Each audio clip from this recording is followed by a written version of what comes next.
morning, everyone. Good morning to the second day of this conference. I am honored to introduce Ronald as the first speaker of today. He is the John Henry Wigmore Professor at Northwestern University School of Law. He is president of the International Association of Evidence Science. He has been part of various research groups that formulated legal reforms on the judicial process in China and Tanzania. He has published several books and more than 100 articles in various top international journals, including Comprehensive Criminal Procedure and Analytical Approach to Evidence, Relative Plausibility and its Critics, and many other papers. He's for sure one of the most distinguished scholars in the field of evidence today, maybe the most. Okay, the floor is yours.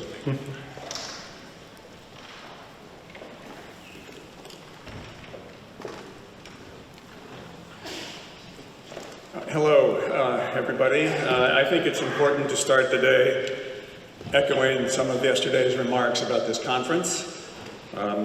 The congratulations and a deep debt of gratitude to the sponsors, Jordi Ferrer, the organizers, Jordi Ferrer and Carmen Vasquez, and their entire team. And it's not just the two of them, but the vast team has underlaid this process. This is, in the United States, would be the largest conference on legal evidence, legal epistemology ever. I don't know about Europe, but I suspect that's true of Europe as well. So it's quite a marvelous performance, and we're in your debt. I'm also really honored to be here honoring Michele Tarufo. As was mentioned yesterday, he and I were very close friends, even though we had both quite significant philosophical and methodological differences. And bringing us together was a little bit like, creating sparks. But those sparks, and I think this is a testament to Michele as a human being, those sparks brought us closer together, not farther apart. I think he would agree with me, were he here, that our relationship honed both of our thinkings. I certainly know that he helped me refine my thoughts, and I think he would say the same. He was a marvelous human being, and we miss him. Now, a word about the title. The organizers, notwithstanding all my praise, insisted like 6 months ago that we give them titles for these talks. And I had a general idea what I was going to talk about, which was two developing areas of research, supposedly about the same phenomenon, legal evidence, legal epistemology, but that look completely different. And it's like these two family members arguing, and I started thinking about that, and at the time I was surrounded by my 4 children and 5 grandchildren, and I completely speak the truth when I tell you I give my children lots and lots and lots of really good advice, and my grandchildren, and for some strange reason they don't always accept it. So I began thinking about these family relationships, and that's where this title came from. There has been a big upsurge of interest in recent 15 years, beginning, I would say, in legal epistemology by the professional epistemologists. So the title of this paper could just as easily be "Professional Epistemology Meets Its Children and is Horrified." Now, the substance of this talk comes out of 2 papers. One published by Jordi Ferrer's and Carmen Vasquez's new journal, and the other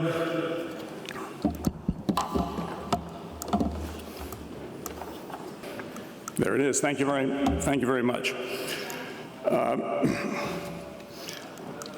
So this comes out of a couple articles. Herein of the Laws of Version is an article that's about to be published, where it has many of the details that I'll just sort of briefly talk about today. And another paper, as I was saying, in the new journal on a methodological issue about naked statistics and weird hypotheticals. So this is the point of what's going on, actually. There's been this renewed interest in all across the world, actually. In the United States, we've gone through different cycles where there seems to be increasing interest in legal evidence and legal epistemology, and then it declines, and these are the different cycles that we've gone through. And worldwide, the same thing is occurring. England and America have always been interested in legal evidence. Now there's a burgeoning interest in Europe and South America. Interestingly, as I commented yesterday, well, I'm not sure I said this publicly, but my reference to China, there's probably more legal research, evidentiary research going on in China than any other continent. Every year they produce about 20 PhDs in the field of legal evidence. And Africa is also now beginning to participate, and we should include them in these conferences going forward. Now, I think this is critically important. And the reason I think this is critically important is that the law of evidence, or the law of evidence, is maybe one of the most important foundations to a civilized society and the rule of law. If I were to ask most of you in the audience what you think what has allowed our civilizations to thrive, I think you would talk about rights. Every single conception of a right that you will be able to conceive is utterly dependent on accurate fact-finding. Just as a simple example, the right of property, very important right in Anglo-American history, means that you have the right to possess, consume, dispose, and control an item, tangible or intangible. If I contest one of those rights on your part, how will it be resolved? By a fact-finder who says on a certain day at a certain time, you or me found, bought, were given, or made that item. To property is completely and utterly parasitic on accurate fact-finding. So I think this development worldwide is critically important and may very well contribute to world peace in a way. Now, in this area, it's always a matter of great celebration when people from other fields get interested in the law. Law and economics is probably the most important, one of the two most important developments in Anglo-American thought in any event. It now has a competitor in the United States with law and history because of what we call originalism and the approach to interpretation of the Constitution. So it's always a matter of significance when people from other disciplines start getting interested in legal matters. It's not, however, always clear what they are doing, whether they are contributing to an understanding of their own primary discipline, and if so, I'm unable to judge the contributions that they make, or whether they're trying to contribute to an understanding of the legal system. And in this regard, as I say, there's been great interest recently pouring into the field, actually, from professional epistemologists into legal epistemology. Now, I'm going to make a distinction here between scientists and theorists. I'm a scientist, not a theorist. There are two critical differences in the way these two areas go about their business, and I want to be clear about this. I don't do normative work. I'm not philosophizing. I'm not telling you what you ought to do. I'm trying to understand what I observe. Most legal scholarship in the United States is normative, not positive. So there's a little bit of an important difference there. And my talk today is going to be positive. That is, positive in the sense of what is it that we actually observe. And the second difference, the methodological difference, is whether what you're doing is well grounded in those observations or not. That is, whether it reflects the reality of what you're observing or whether it's doing what I call intuition mining. Now, this leads to the distinction between evidence theory and science. Evidence science, and interestingly, my Chinese colleagues, this is where I, 20 years ago, began to use this phrase, it's the phrase they use, evidence science. The scientist trying to figure out what he or she observes, and the evidence theorist theorizing about their intuitions. Now, do these categories exist? Well, maybe not. But there's certainly tendencies or trends, and maybe they're like overlapping Venn diagrams. You can focus more on your observations and less. And two examples of this is the literature I'm going to talk about today is the naked statistics literature, which is an example of the theorists, and compared to what's been an important development in the United States called explanationism. The idea of explanationism has to do with what the legal system is actually doing, whether it's best understood as from the perspective of probability theory, which is what has dominated thought for actually 150 years.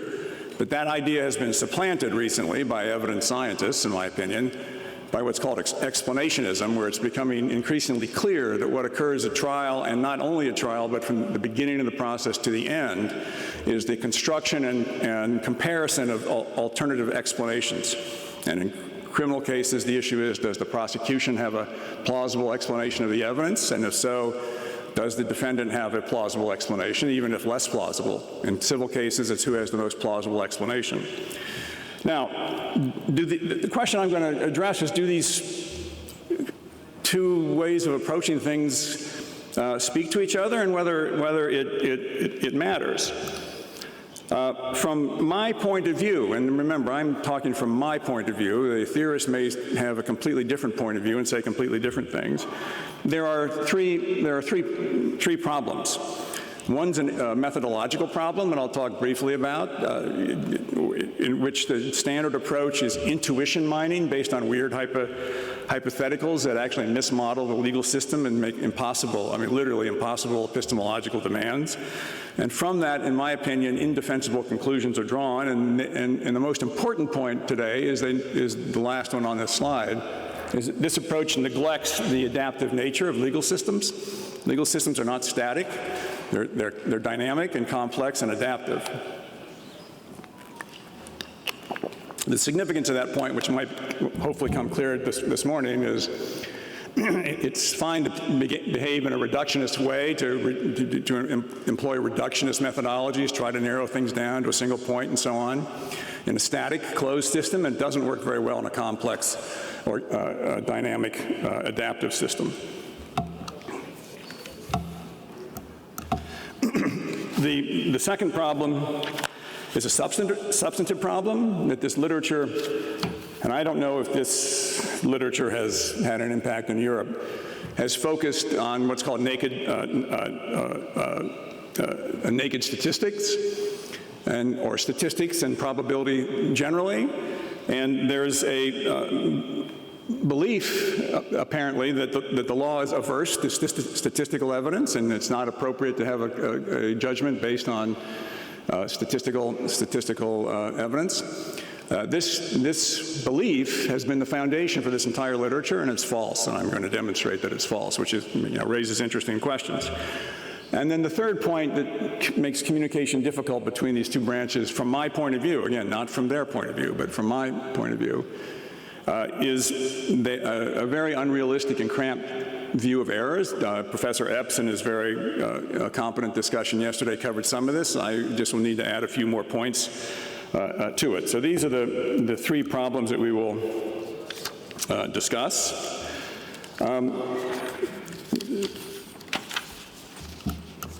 Now, I want to be clear about this point. All of this may be irrelevant from the internal perspective of other disciplines. There are lots of examples of work premised on false propositions that have been incredibly productive. The origins of chemistry lie in alchemy. Just a perfect example of this is Henrik Brand. The alchemists thought you could get gold out of lead because gold and lead have many similar properties. They have about the same specific gravity, and they're both malleable, melt at a low temperature. It didn't work, as you may know. Brand thought, no, we can get gold out of urine. It also is heavy, and it has the right color. So he got 1,500 gallons of urine and dehydrated it, and what he got was phosphorus. It glowed in the dark and lit up. Pursuing a false premise led to an incredibly important discovery.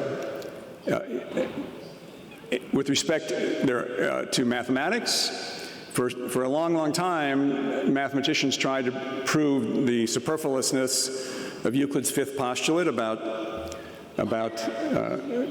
parallel lines. And one person, and many people actually, developed different really weird geometries that they thought proved, or theorems that they thought proved that the fifth postulate was actually a necessary aspect of geometry. What they had done actually was not disprove anything about Euclidean geometry, but they had created entirely new geometries that weren't realized as such until later. One of those, the one I mentioned here by Riemann, became critical to Einstein's general theory of relativity. So it's interesting how that's why I say I'm not saying anything about other disciplines. It's interesting how pursuing propositions, whether they're true or whether they're false, can be very, very productive. And actually, pursuing false propositions can be generative of great art. These are pictures of a series of tapestries that hang in the Cloisters Museum in New York that were created to instruct the young as to how to capture a unicorn. Well, I don't know that they succeeded in that, but they succeeded in generating great art. So a tentative hypothesis about why there are these different approaches and the pursuit of maybe false hypotheses and this and that is this. The literature about naked statistics and the professional epistemologists engage in a reductionist approach. It treats the phenomenon as well-structured and static and simple, rather than the reality of the phenomenon, the legal system, which is that it's dynamic, organic, and a complex adaptive system. I'm under the influence of complexity theory. Some people think that this is the third most important discovery, scientific advance since evolution and general relativity. I'm kind of one of them. Now, this talk is going to focus on what fascinates American scholars, which is for the last 40, 50 years has been probability. The general approach, however, that I'm talking about maps onto what looks to be the kinds of conversations you have in Europe, which focus not on probability, but on truth. And we can talk about that later on if you like. So the issue number one is the use of this methodology, which you're all aware of, right? Blue buses and gate crashers. I find this entirely useless in terms of drawing inferences about the American legal system. Let me just give two examples. You know the blue bus hypothetical. One company has more buses than the other, and if you allow recovery based on probability, naked statistics, or whatever, that company is going to have to bear all the cost of all the accidents rather than its adequate share. Therefore, Richard Posner, a famous person, argued that that's why we don't allow that kind of recovery, why we have an aversion to statistical probability evidence, and so on. So, well, first of all, if you think about this situation, there are all kinds of predictions that an economist should make. Suppose there's one bus company has 51 buses and the other 50, so the one with 51 supposedly would be bearing all the costs of accidents. Well, no, not only if they're massively stupid. All they have to do is take two buses out of commission, and now they've got 49 and the other company has 50. Now, the economists might say, well, okay, again, unless they're massively stupid, the second company would take two of their buses out, so now they have 48 compared to the 49 of the other company, leading eventually to one bus in the city. Now, that's a weird prediction, but it follows perfectly logically from this economic approach. What do I predict? I predict that bus companies would take simple adaptive measures if there were a problem with the adequate share of costs from accidents. It's just sort of crazy, actually. The The next one, the gate crasher, very famous, I suspect. The idea here is a person is found at the gate, I'm sorry, at the rodeo, and most people haven't paid, and the issue is that enough to hold that person liable, and some people argue that this shows why we can't have statistical evidence, because if you allow a person to be held liable just based on the probability that, you know, there are 51 people who paid, 49 who didn't, so, I'm sorry, 51 people who did not pay, 49 who didn't, so you just pick a random person and use the statistic, that would mean that the law would have no deterrent effect, because that statistic will exist no matter what anybody does. And that, there's some truth to that, but not much. Suppose you had gone to a rodeo and you were randomly selected by the rodeo operator to be sued for for the price of admission, and they use this statistic to prove your liability. So you've really been hassled, you might have lost, or whatever. Now, suppose a week later there's another rodeo in town, and you tell your mom, I'm going to go to the rodeo. Now, what is your mom going to say? Your mom's going to say, buy a ticket and keep the receipt. So, of course, there are incentive effects that will exist in this context. In fact, they're all over the place. A more important incentive effect is we wouldn't allow recovery in that context, not because of an aversion to probability, but because you would allow rodeo operators to create liability traps. It's not just numbers and probability that go into the fashioning of the law. You don't want to create situations where a person is incentivized to inappropriately create social harm. So these hypotheticals, we can talk more about them. They just don't tell you. They just don't tell you anything.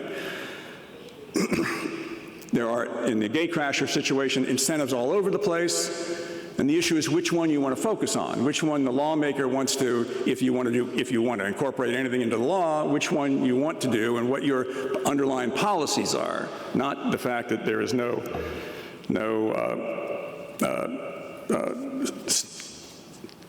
such incentive effects. Now, a response to this is, well, okay, these weird hypotheticals may be weird to you. They may mismodel the system and make it impossible demands, but actually what they do is they focus on the question. Well, okay, I've never understood why you just can't ask that question. Does the law allow recovery on a statistical basis or not? So these hypotheticals do not show why it doesn't, and it's a good thing too, because it's false that there's any aversion in the law to naked statistics. These are the comments that come out of that provoke, found, that stimulate this vast literature. You know, law is reluctant to find this, courts are reluctant to base a decision on this, that, or the other thing. As I'm going to show, these are false, but I want to emphasize that even though they're false, the pursuit of that false proposition may be very generative in some other field. And in this field, for example, it's created very interesting literatures about what's called safety. That is how the idea of safety is, even if the testimony that you get is wrong, would the result still be the same? So if you testify that somebody had 2 kilos of cocaine when they only had 1.5 kilos, but the law forbids you to have 1, well, it doesn't matter. So yeah, that's safe in that sense. And sensitivity is the idea that if the situation were the opposite, you would know. So, for example, if a person says the car ran the red light, are you absolutely sure? Yes, I was paying careful attention. If it had been green, would you have noticed? Yes, I would. That's sensitivity, that the evidence is sensitive to the underlying dynamic. And actually, there's been interesting discussions about deterrence, the point I just made. Not that show that the system is averse to it, but show the complexity in much greater detail than I went through of the deterrence effects that can exist. But in any event, notwithstanding that, there is never, excuse me, notwithstanding the general proposition that keeps being asserted over and over and over again, there's certainly no aversion to naked statistics or any other kind of statistics in the American legal system. And frankly, I don't think there ever was, and I'll talk about that in a little bit. And I want to emphasize the last point here. I'm not saying there's little support for that proposition. What I'm going to demonstrate is that there is no support for that proposition. But as I say,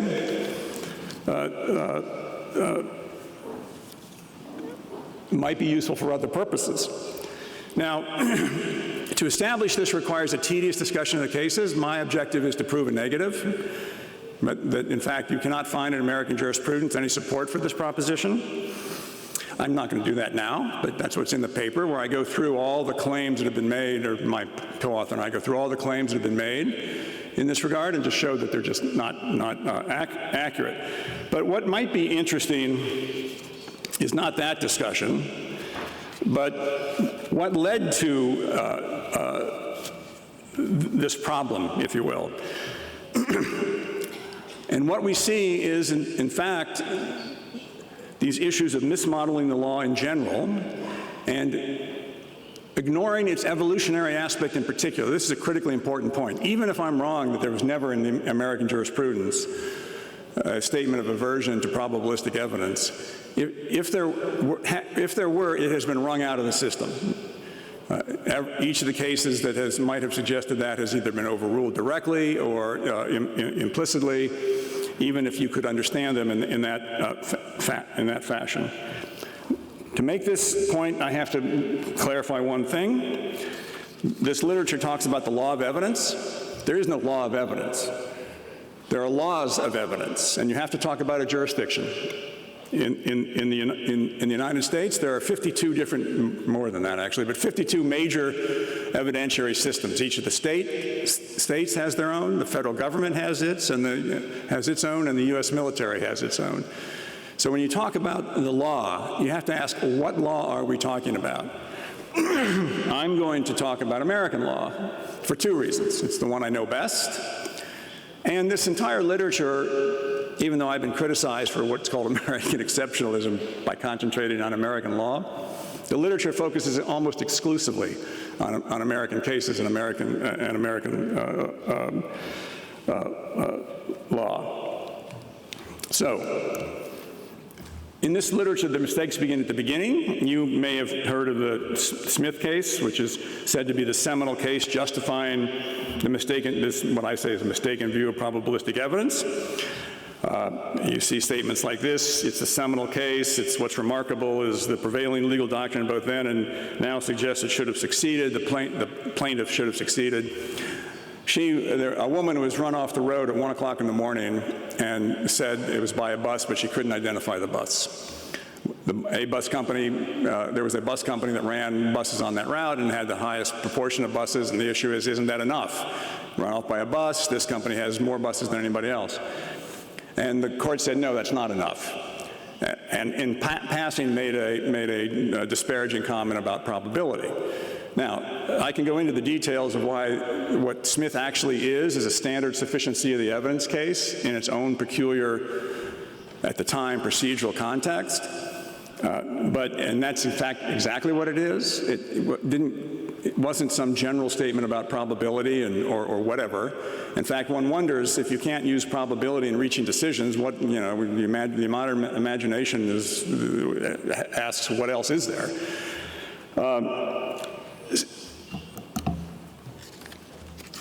So this leads to I say these kinds of statements, and it's a significant case, it's seminal, and both of these are wrong. It's hard to imagine a more insignificant case than this case that is supposedly the font of this belief about statistical evidence. And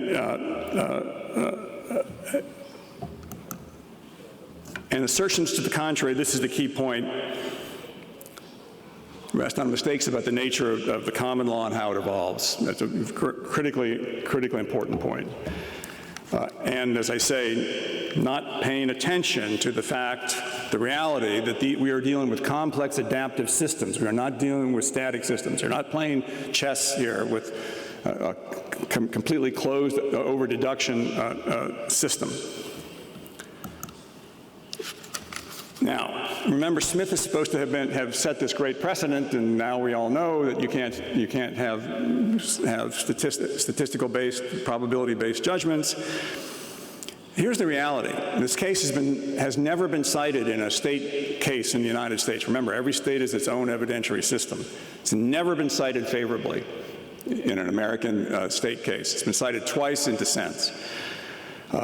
In Massachusetts itself, immediately after that case, other cases came down that seemed to be ignored, where you have essentially the same kind of evidence.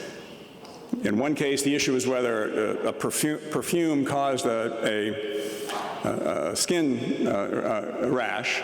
And the evidence of the plaintiff was, well, we had 3 people tried, and in each case it caused the same rash, and the judge said, well, that shows the probability that this caused that rash, and that's enough. Exact opposite of Smith, but it doesn't ever get cited in this literature. It's never been cited in Massachusetts for the proposition that it said to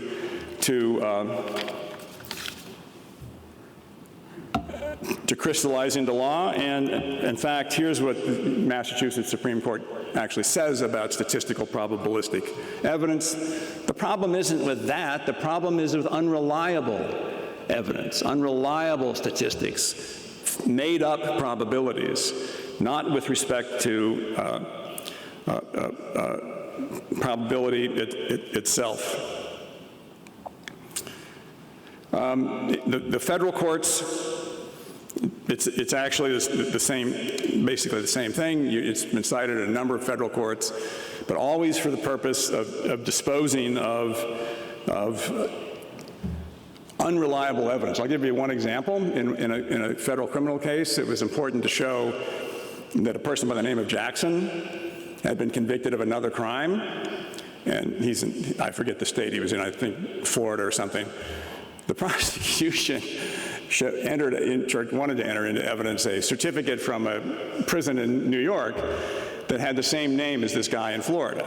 And said, well, that shows that Mr. Jackson was committed a crime. Well, there's no connection. I mean, might have been the same man, might not have been, but there's no connection, no proof that that certificate was referred to this Jackson. And the court said, well, that even if it increases the probability a little bit, that's not good enough. That's an example of the kinds of cases that one gets. It's not statistical or probability evidence, it's unreliable statistical probability evidence. The other cases that are said to justify this belief are exactly the same kind. They are unreliable, what we call lousy evidence. Literature, Stevens, a doctor was going to come in and testify about child abuse. No discussion of the methodology, no reason to think it met any kind of standard statistical measures, and the court said, well, you can't do that, even if it increases the probability somewhat. And then later on in the same court approved DNA evidence, where DNA evidence alone was sufficient, a probabilistic measure for an outcome. Another case which actually begins to get to the more modern cases, the prosecution, you criminal defense lawyers out there are going to love this. The prosecution offered a detective who testified that 70 to 80% of the cases he'd investigated involved guilty suspects. Therefore, this person's probably guilty. And the court said, well, Okay, that might increase the probability somewhat, but you can't, justify a conviction on the basis of a probability. Well, no, this is utterly ridiculous. It has nothing to do with probability. Of course you're not going to have a detective come in and testify that, all I have to do is pick them, and as soon as I pick them, there's an 80% probability that they committed the act. A very famous case in this genre, which again, I don't know what's famous in Europe and what isn't, is People versus Collins, where the prosecutor, the question was a crime, and there's an interracial couple, blonde, blue-eyed, black man in a Volkswagen, and the prosecution said, well, what's the probability a blonde has a ponytail, 1 in 10,000, in the company of a black man, 1 in 100,000, in a Volkswagen, 1 in 70,000. And then he multiplied them together and said the probability that somebody other than this couple committed the crime is like 1 in a trillion. And the court said, no, you can't do that. This is taken again in this literature as an example of aversion to probability. It is not. That is, again, utterly ridiculous. The prosecution had no basis for those statistics. He just made them up and then employed an inappropriate probability measure, treating them as independent events rather than what they probably would have been dependent. There's a whole bunch of these cases, and they all come down to the same thing. They're really, really lousy evidence, and not surprisingly, the courts don't allow decision on that basis. I'm going to talk about one more, because this seems to be a famous case, the Shinobi case, in which Judge Weinstein had, as a sentencing problem, to figure out how much cocaine Shinobi had illegally imported on his trips to, I think it was Nigeria. And they knew how many trips he'd taken. They had, from some of the trips, they had the amounts, and so he did an averaging, sampling, and sentenced him accordingly based on the total amount of cocaine that he thought that this methodology allowed him to believe was the amount imported.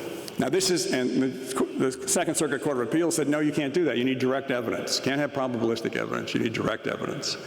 And this again is cited for the proposition that there's some aversion to probability. Well, the reality is that the Second Circuit said nothing about aversions to probability. The reality is the Second Circuit, which is the appellate circuit in this context, was interpreting the law. It said the federal sentencing guidelines required the district court to do this, and it insisted that the district court do it. It had nothing to do with the general proposition.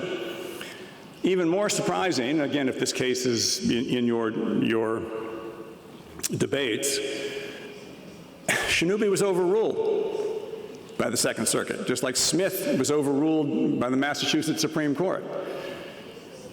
So the foundation of this belief is non-law. It's really quite remarkable. Okay, so forget all this case discussion about old cases and this and that. What about truly naked statistics? But as I said earlier, you don't need all these weird hypotheticals or whatever. You can just ask the question. Well, first of all, there's a problem. There is no such thing as naked statistical evidence. That is, the idea that there's nothing but statistical evidence in an American court. Somebody has to qualify that evidence for admission. Somebody has to testify to how it came about, where it came from, if it is a statistical measure of some kind, how the test was done, so on and so forth. In addition, the argument in the literature keeps changing. It's not clear whether people are making claims about base rates, about trace evidence like DNA, non-trace evidence like character evidence. It keeps changing, and some even refuse to define what they mean by statistics, but it doesn't matter.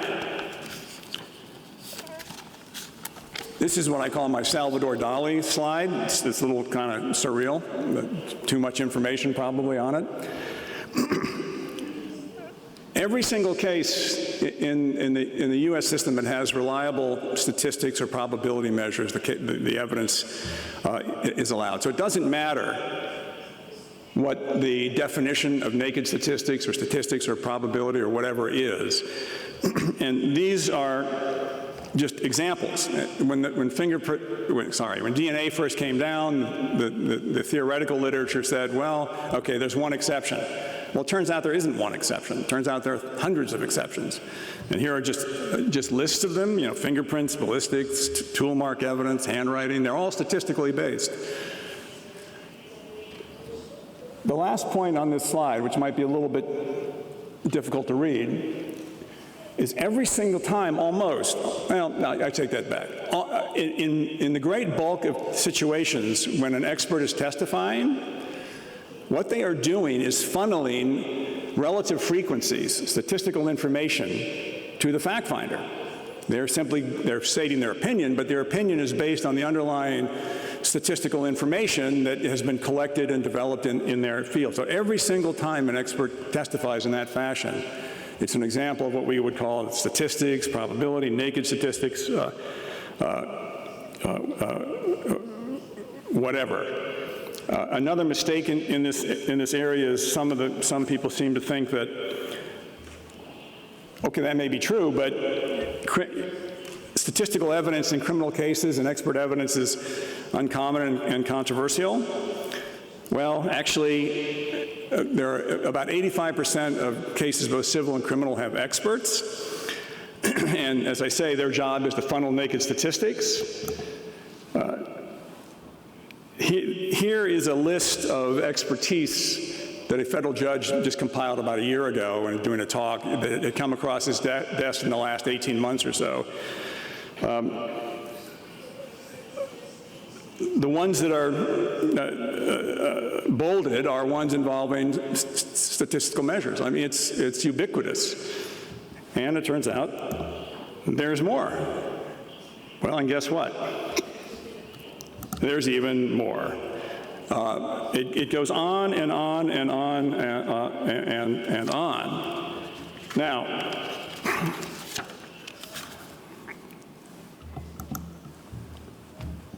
actually, maybe this is the most important part of this talk.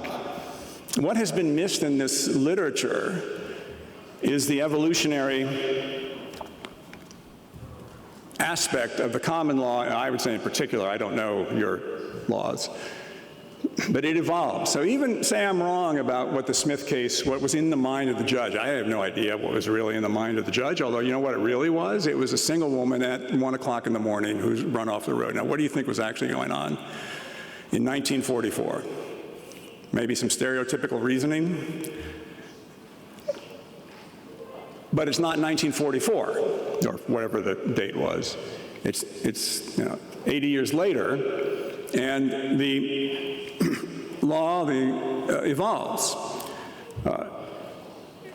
In this literature, there's not a single case cited in the 21st century to the effect that there's some problem with statistical or probabilistic evidence or whatever. Not a single one. There's no case uses the language that everybody picks up on. Mere probability is insufficient.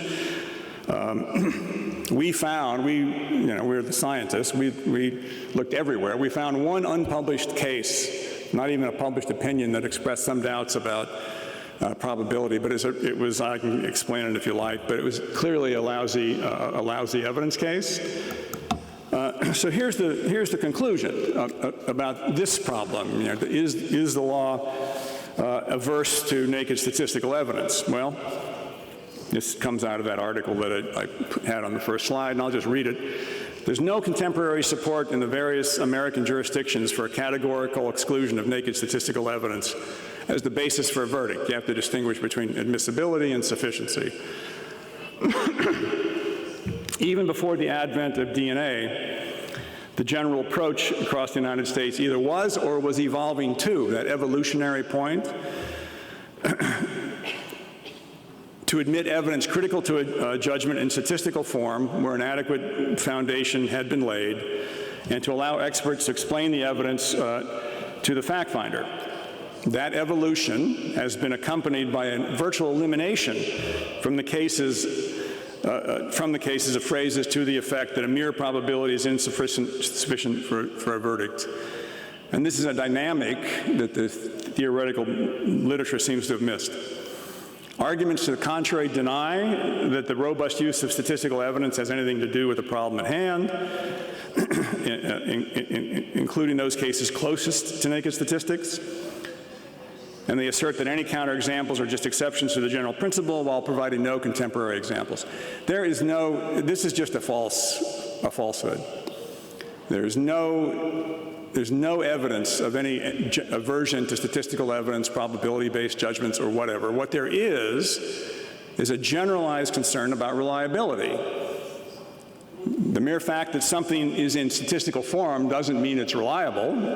If the statistics are made up, if there's no control on the methodology, no interesting or important statistical measures the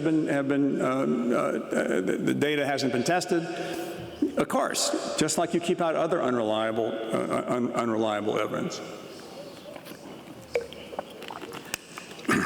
So,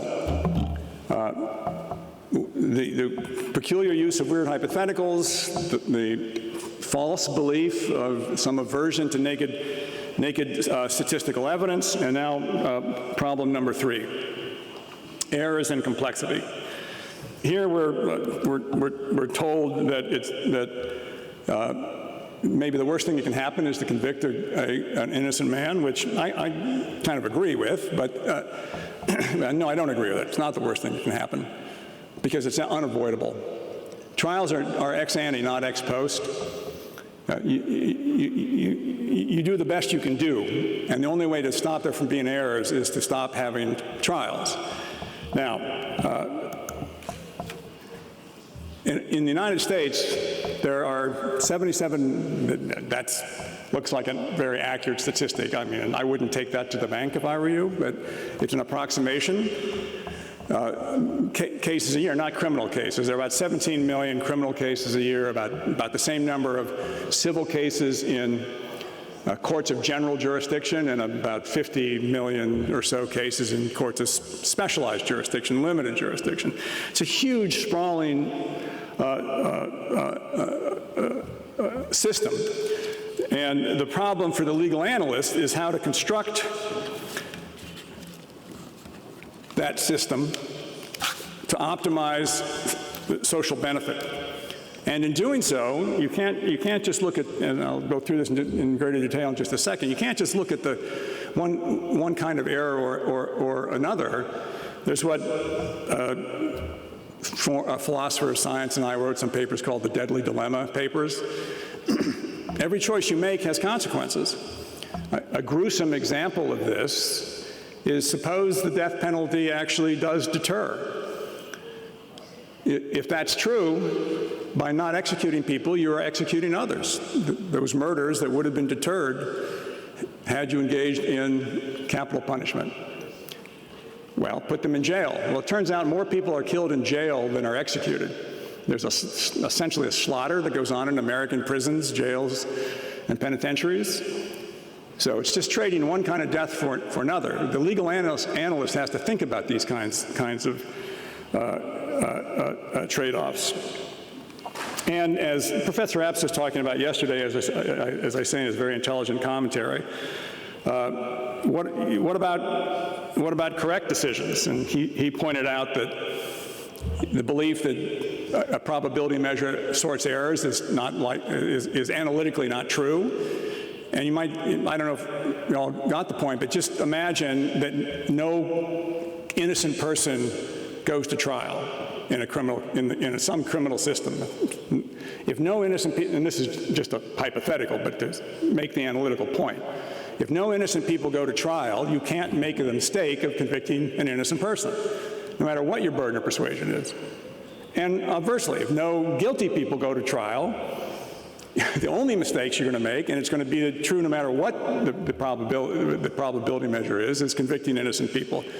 The actual outcome depends on the size of the guilty and innocent people, or in civil cases, the size of the cases where plaintiffs deserve to win and defendants deserve to win, and the probability assignments that are made to that. Even if there's a mix of both, if the fact finder assigns the proper probability to each discrete datum,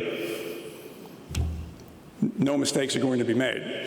So he went through this and very, very competently, and he's right. Now, sum all this up. The conventional analysis focuses on legal errors, errors at trial. But guess what? Errors at trial are not the only kind of errors that are made. There's errors of settlement. What do I mean by that? People settle in the shadow of the law.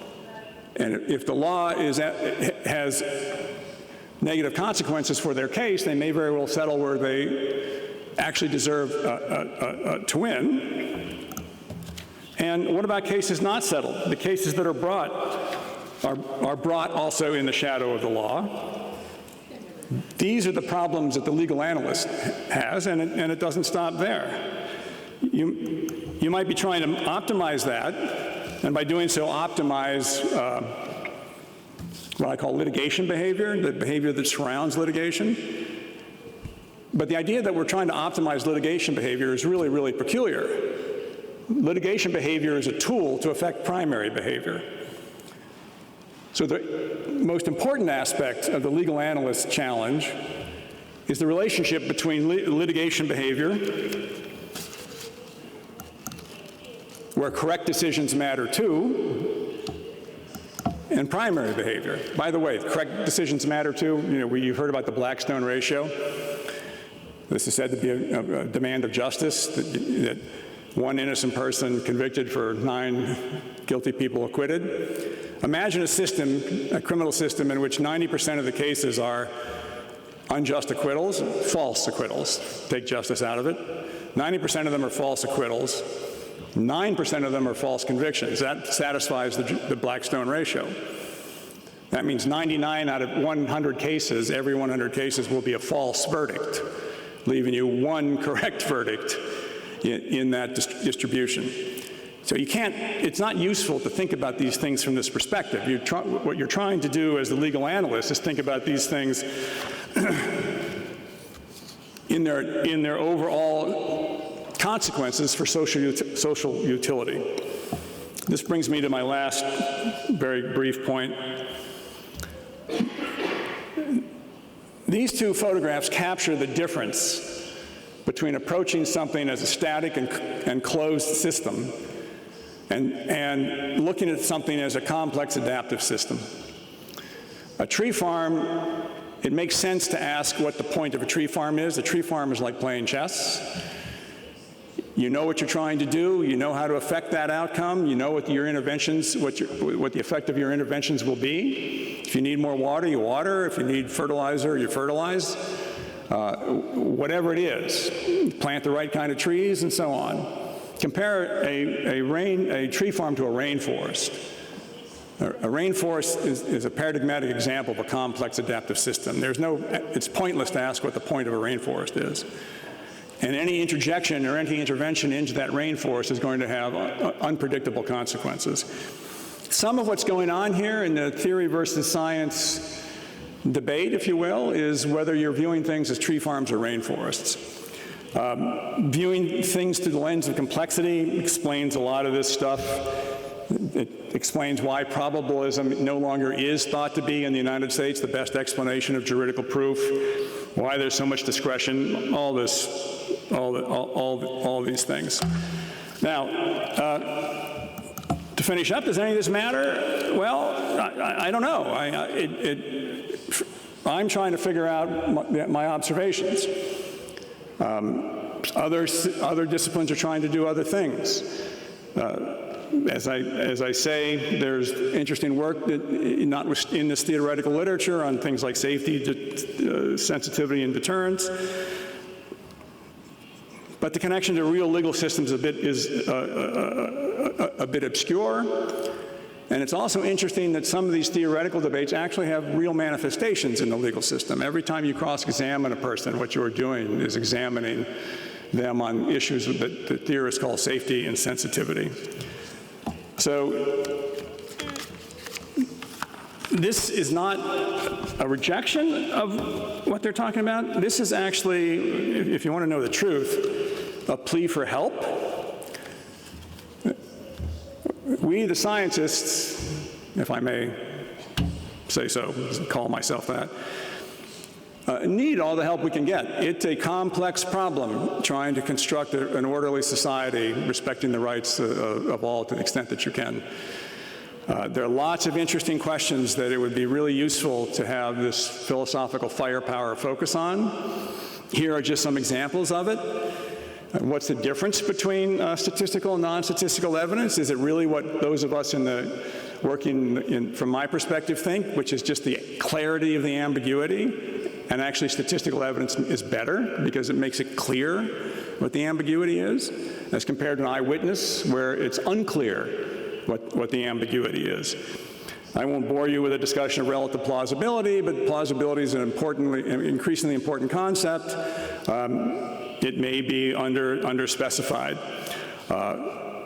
and so on. So in any event, this has been an interesting, well, I don't know if it's interesting or not. This has been a trip through the developments in the United States over the last 10 years, and I look forward to your comments. Thank you very much.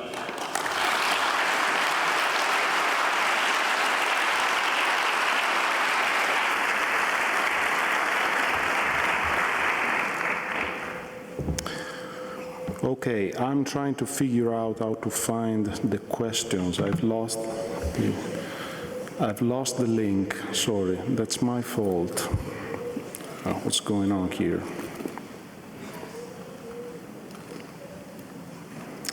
There's a problem.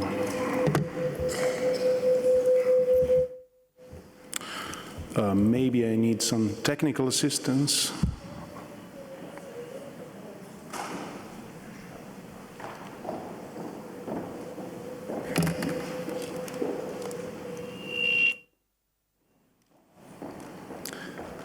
Sorry again for this. Non vedo più la cosa.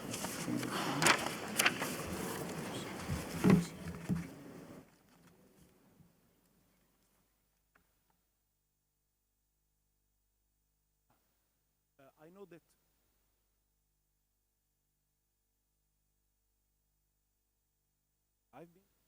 Edgar Aguilera wants to make ask a question, right? I don't know where he is.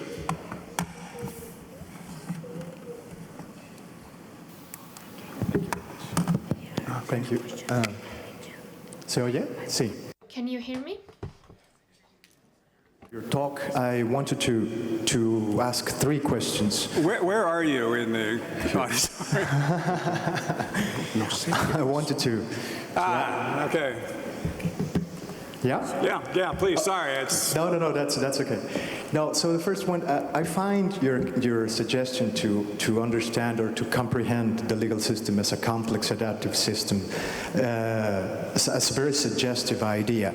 And I just wanted to ask you wouldn't you consider also interesting to consider the mind of the cognitive agent also as a complex adaptive system? And if that is the case, how would your view about the legal system kind of be made more complex if we include the complexity of the cognitive structures that a human agent produces? I mean, the combined complexity of the mind, the legal system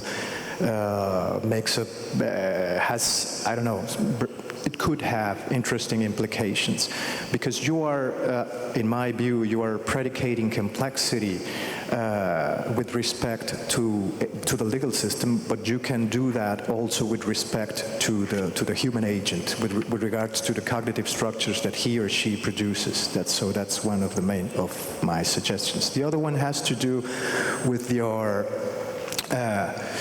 your comments about mistakes and errors. And so do you think that the legal analyst could be interested also in, for instance, the cognitive biases of policemen or people having investigative faculties?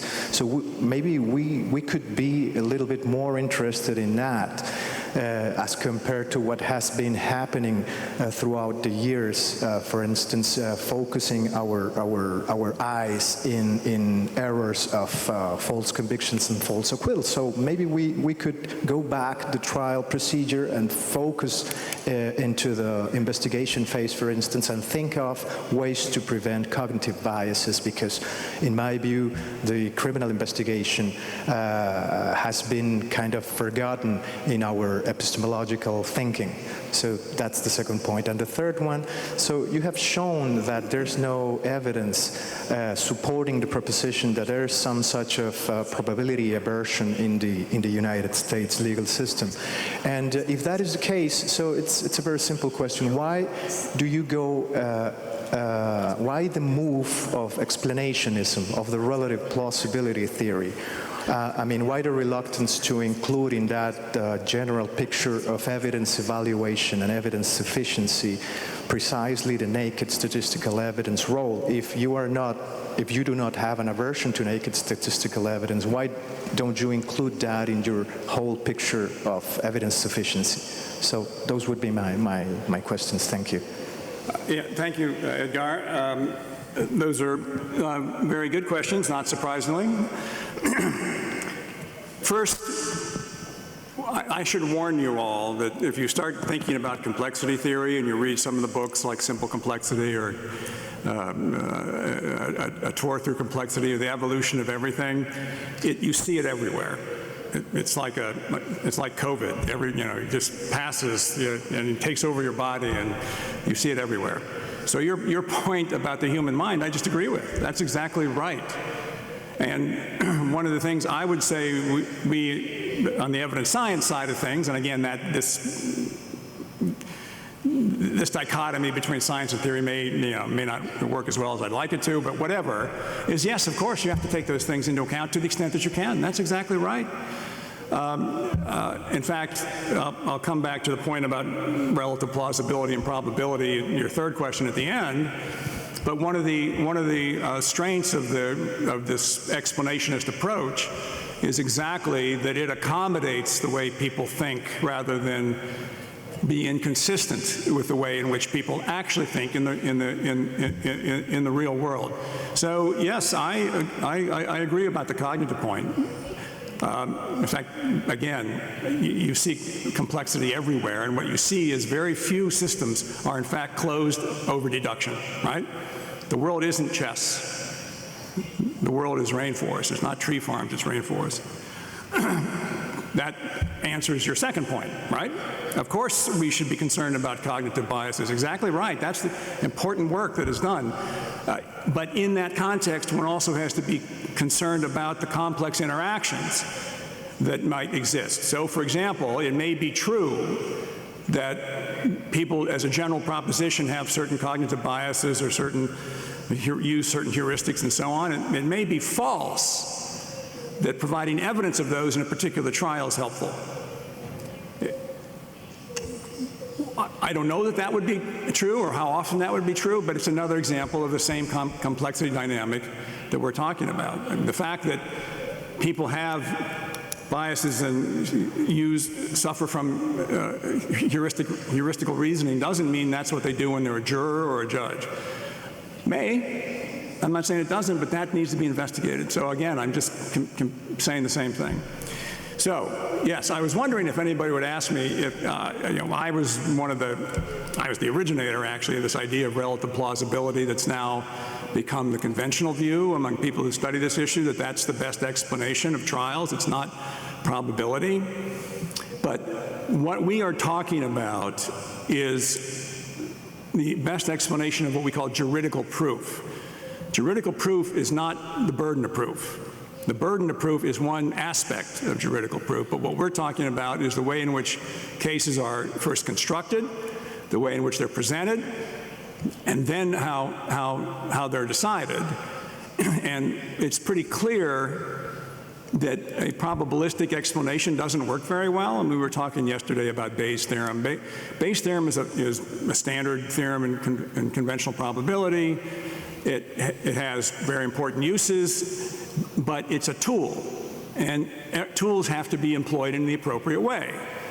A shovel is a very powerful tool, probably the most important tool ever invented, because shovels allowed people to change the landscape. It's not a very good tool in an operating room. So you have to ask, what's the task? There are, I can go into this if anyone's interested, formal constraints on things like Bayesian calculations and the like. And it's pretty clear that what's occurring at trial, other than one single incident, and that's the final instruction on burden of persuasion, is not explainable by a probabilistic approach. It's explainable by people constructing explanations, and there's vast literature on what's called inference to the best explanation and so on. So you asked the right question. Didn't I just defend probability? Well, there's nothing wrong with probability as a tool when it's appropriate. And if you're interested, I have another paper out there called Probability as a Tool in Plausible Reasoning. So sure, yes, when you have statistical probabilistic evidence, of course. But that's not the way in which most ambiguity is treated at trial. Most ambiguity is treated at trial, and this is an empirical assertion, by the fact finder, by thinking about things like the consistency of the story, its consilience, its efficiency, its breadth, things that you take into account when you are judging whether a story somebody told you is true or false. You don't say, you don't engage in a Bayesian analysis. Well, I have this 3 million propositions, and now I have to update them all in light of this new evidence. That's not what you do. So thank you. Those are very excellent questions, and that's the best that I can do. Thanks, Ron. I have two questions from the public and one request from Christian Dahlman, right? No. From both of you. So who? Two microphones at the same time? No.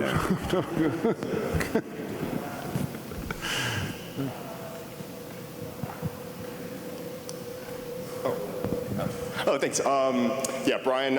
So I didn't have much to take issue with the latter part of the talk, but I just wanted to ask a couple of questions about the first bit on sort of evidence, science versus theory. So you drew a couple of distinctions. One was between a sort of descriptive or positive approach to evidence scholarship, where you're concerned with sort of how the legal system actually works, versus a normative approach where you're concerned with. I'm sorry. Say that again. Oh, so there were a couple of distinctions that you drew early in the talk. So one was between a sort of descriptive or positive approach and versus a normative approach. So the former is concerned with how things actually are with the legal system. The latter is concerned with kind of how they ought to be. And then you also drew the distinction between sort of probabilism and non-probabilistic approaches, relative plausibility theory being one of the latter.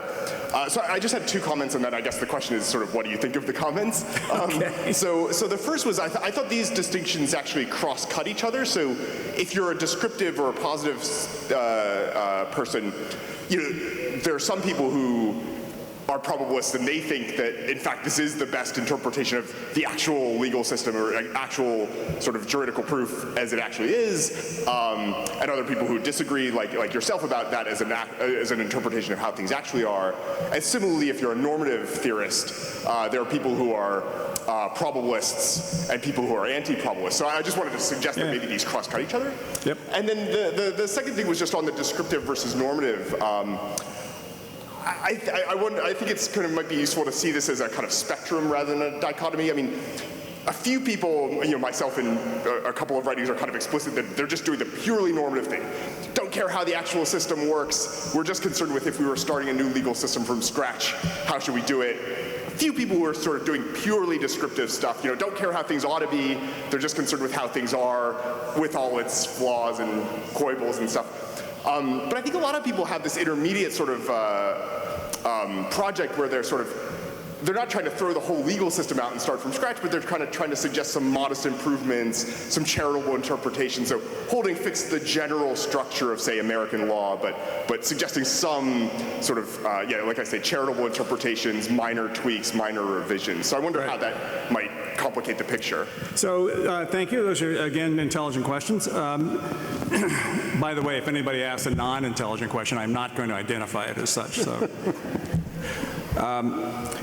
on the second, yes, of course. As I said about science and theory, I'm not sure that those are not hermetically sealed off categories. There's an overlap, and that's true of positive and normative. I mean, some people claim that what I claim is absurd, that you can't just do positive work because there are normative implications lurking everywhere and so on and so forth. Okay, that's fine. But what I try to do in my work is wring normativity out as much as I can, okay? That's not to discount the importance of normative work in other ways. I mean, you know, philosophy of law, morality, I mean, there's a lot, it's very important. I'm just explaining this limited set of phenomena, and the people who are writing in this field, you know, Sarah Moss, Smith, others, they think I'm a real phenomenon, and they are not describing a real phenomenon. That's the point I'm making. And as I've also said, okay, maybe it doesn't matter. And that's the point about other kinds of work. I mean, for other kinds of work, maybe this is important. But if they're trying to describe the real legal system, I think they are wrong based on the data that I present. So I agree. Sure, it's not. And with respect to whether these ideas about normativity and probability are cross currents, I mean, I guess I would say there's another descriptive issue, which is, well, is it descriptive or not? You can have arguments about what the best normative vision is. Okay, that's fine. You can argue that. My point, I think, if I understood your first question properly, is that those kinds of discussions in the world in which we actually live are likely to be more fruitful if you understand the underlying dynamic of the phenomenon that you are addressing. So I have my normative views, but they're if-then. The only way I would express them in print is if-then. If you want to do X, then based on what we know, you should do Y. Now, whether you want to do X or not is a really important question, but it's not the question that I'm addressing. So I'm not sure that answers your first question. I think the second question I adequately dealt with. Thanks, Ron. Now a question from the public. How the Daubert test could be used as a remedy to help reduce phenomena regarding scientific opinion when we talk about statistical evidence, especially because statistical evidence must be built by a strict scientific method. So there's another, I'm just filled with assertions of misapprehensions that other people have. There's a misapprehension that there's a heightened requirement of reliability in expert testimony in the United States based on the Daubert test. That's actually false. The Daubert case explicitly thought it was loosening the standards for admissibility, not tightening them. The previous standard had been you had to show things were generally accepted, what we call the Frye test in a field. And Blackman's opinion said, no, that's just not right. We're interpreting the federal rules of evidence. And the federal rules of evidence just require relevance and reliability.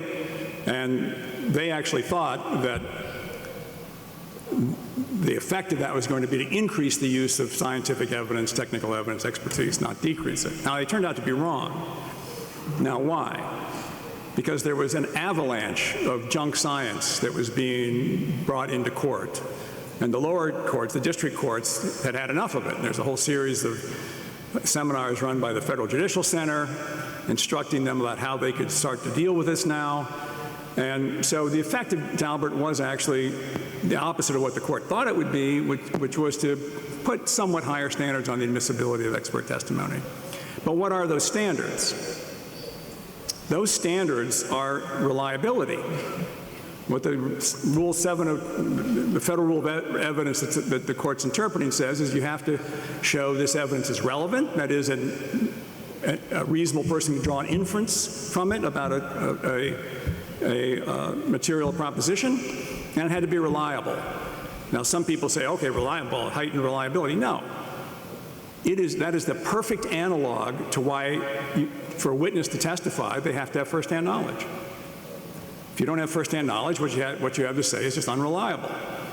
With respect to documents and things, you have to show they are what you purport them to be. Why? Because of reliability. All Rule 702 does is impose the same approach in contexts where you do not have firsthand knowledge, where you have people testifying on the basis of something else. Now, the idea that there's some heightened standard of reliability, think about the reality of the situation.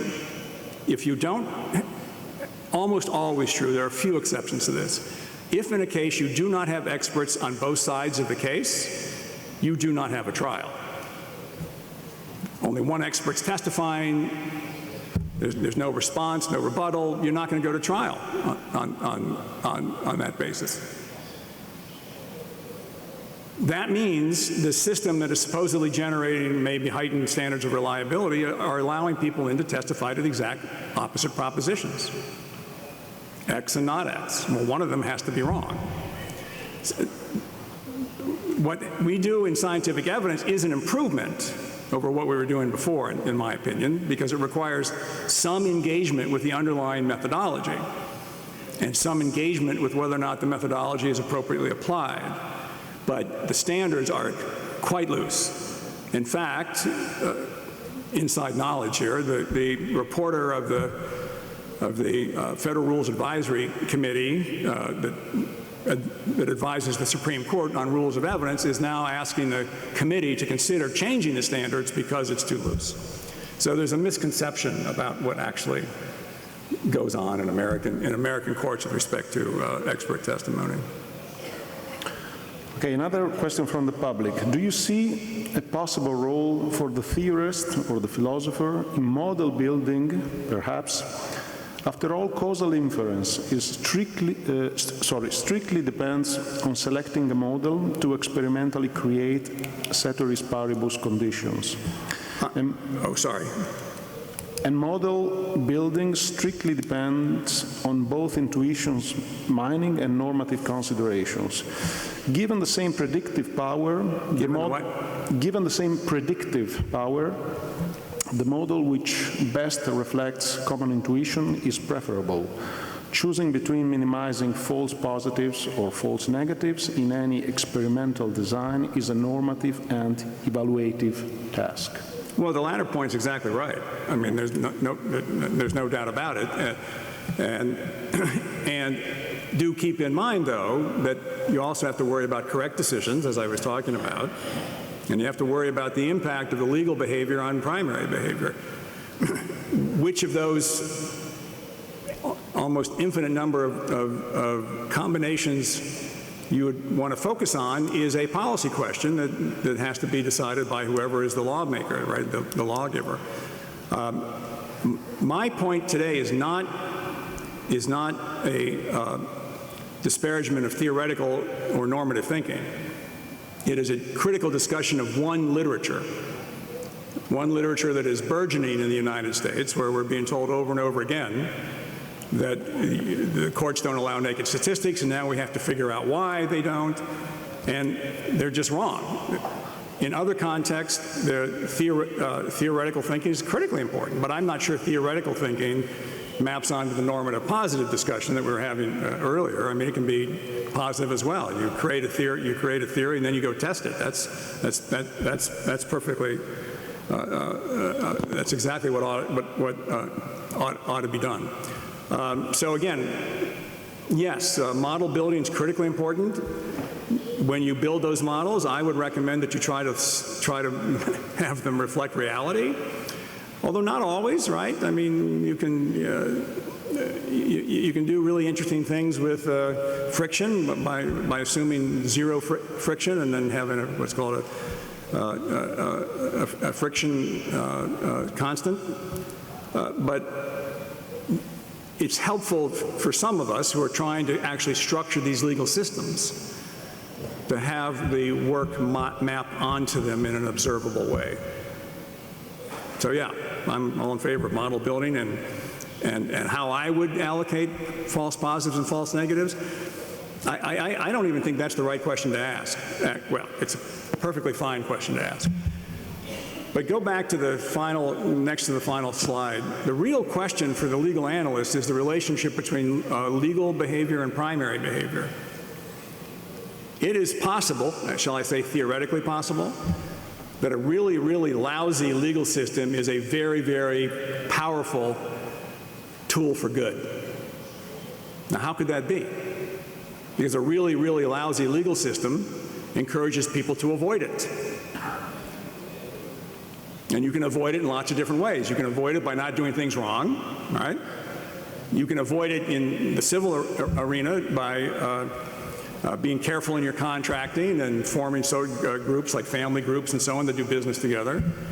And you might avoid a lot of what the economists call, although I don't think it's quite true here, dead weight loss. I mean, some people think litigation costs are dead weight loss. It's like pouring money in a rat hole.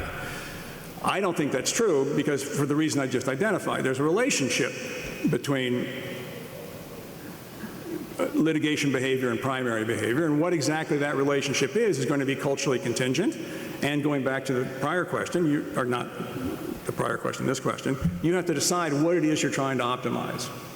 Who's the you? Whoever is the lawmaker is, right? Whoever the lawmaker is. Christian, sorry, I thought that yours was a joke, but you really have a question. Yeah, I really do, yeah. No, I was just helping Brian out because his app didn't work. Okay. Hi, Ron. Hi, Christian. Thanks. How are you? I'm good. Nice to see you, and thanks for this talk. And I want to especially thank you for arguing that this whole naked statistical evidence thing was a mistake from the beginning.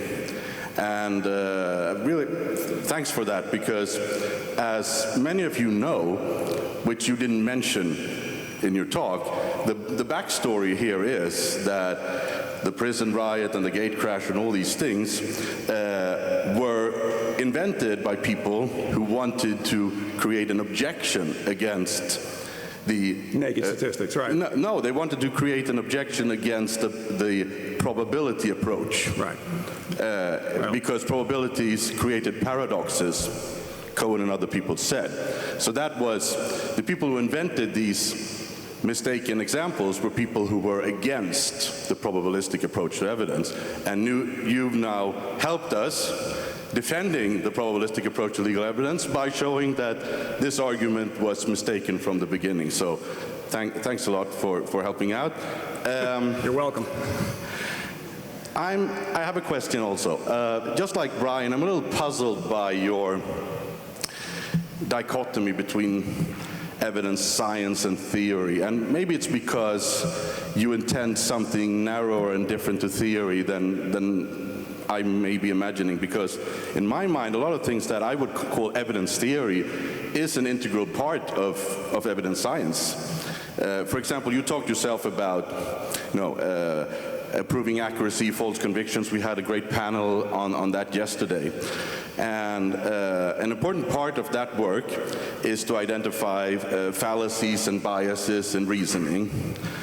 And the way that's done is that you have various hypotheses about biases. It could be in-group bias, racial bias, or it could be cognitive biases, probabilistic biases in probabilistic thinking, whatever, that you test empirically and see, well, is this what's going on? Is this what's causing errors?